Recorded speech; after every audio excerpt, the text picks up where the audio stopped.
Bem, Luiz, no Museu Bajubá, essa é a sua segunda exposição, trabalhando com a agência das travestis, com a performance artística das travestis, e eu gostaria de saber qual a inspiração ou a sua ideia central em relação às travestis, a agência delas, as performances.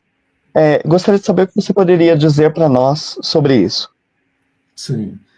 Então, de maneira particular, eu trabalho com o resgate da memória da população LGBTQIA+, de Belo Horizonte.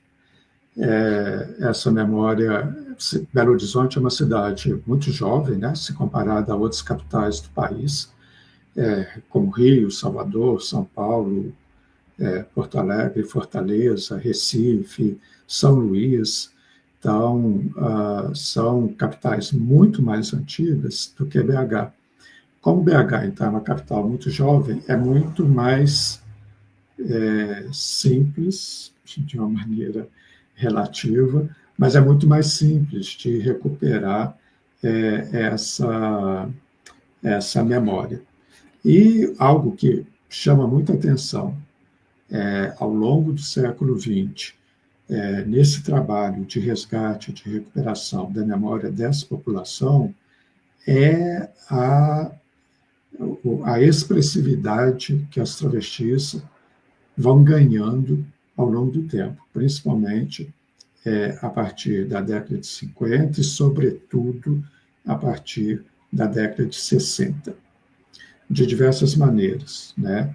Sejam as travestis mais com uma condição social mais baixa, que é a maior parte delas, por diversos fatores sociais, estruturais, econômicos, financeiros, e de um processo de estigmatização muito forte que essa população sofreu e sofre no nosso país e em outros países, claro, mas para além desse registro que muitas vezes aparece nas páginas policiais dos periódicos, né, de jornais e de revistas, há também uma participação, uma contribuição muito grande, muito expressiva, muito consolidada, inclusive, da população de travestis com relação à produção cultural e artística do país.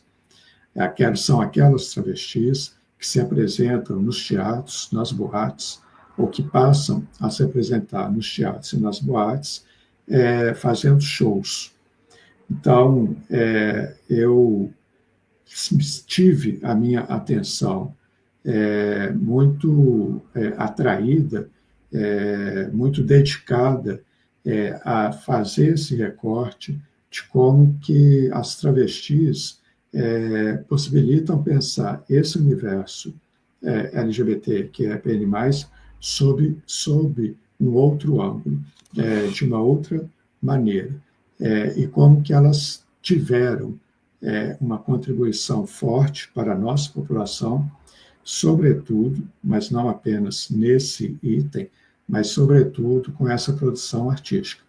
Então, na primeira exposição que eu preparei, comemorando os 55 anos do primeiro concurso de Miss Travesti em Belo Horizonte, o primeiro concurso público, né, com autorização da polícia para ser realizada dentro de uma boate, para apresentação do público, com a presença de público em BH, que aconteceu em novembro de 1966, já é possível perceber essa grande contribuição no meio artístico. Era um concurso e essas travestis elas precisaram se apresentar com traje de passeio, com traje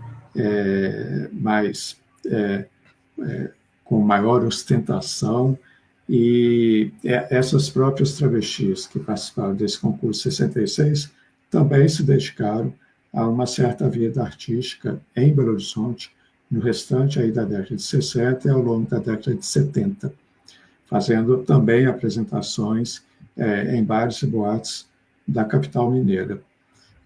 E, ao mesmo tempo, né, simultaneamente, no Rio de Janeiro estava já acontecendo de uma maneira muito mais marcante, desde o início dos anos 50, mas, sobretudo, com travestis mesmo, com aquelas pessoas que se identificam com essa identidade de gênero desde o início dos anos 60. Né? E aí a gente já pode marcar aqui um ponto muito particular dessa exposição. Leguel não foi propriamente o primeiro show de travestis realizado com pessoas travestis do Rio de Janeiro. Né? O primeiro show está ali na virada dos anos 50 para 60, com Favela em 3D. Foi o primeiro show com 4 travestis. A Nadia Kendall, que depois vai reaparecer em Leguel, a Manon Lescaut, que também depois vai aparecer em International Set, em 1963, a Sophia Loren e a Bijou Blanche, que também depois vai reaparecer em International Set. Então, essa uma espécie de tradição desses shows, de uma certa cultura de shows com artistas travestis, já surge nessa virada dos anos 50 para os anos 60. E Leguel, de fato, aí vai ser aquele primeiro show que vai ter uma temporada longa, estreia em dezembro de 64 e se estende por todo o primeiro semestre, sempre com casa cheia, por todo o primeiro semestre na Boate Stop, por todo o primeiro semestre de 1965. Então, Leguel depois também deixa uma herança bastante rica, bastante positiva, bastante expressiva para diversos outros shows que aconteceram e para essa marca Leguel, que, por exemplo, ao longo dos anos 70 e primeira metade dos anos 80, vai se reproduzir por diversas outras capitais, diversas outras cidades de grande ou médio porte pelo Brasil.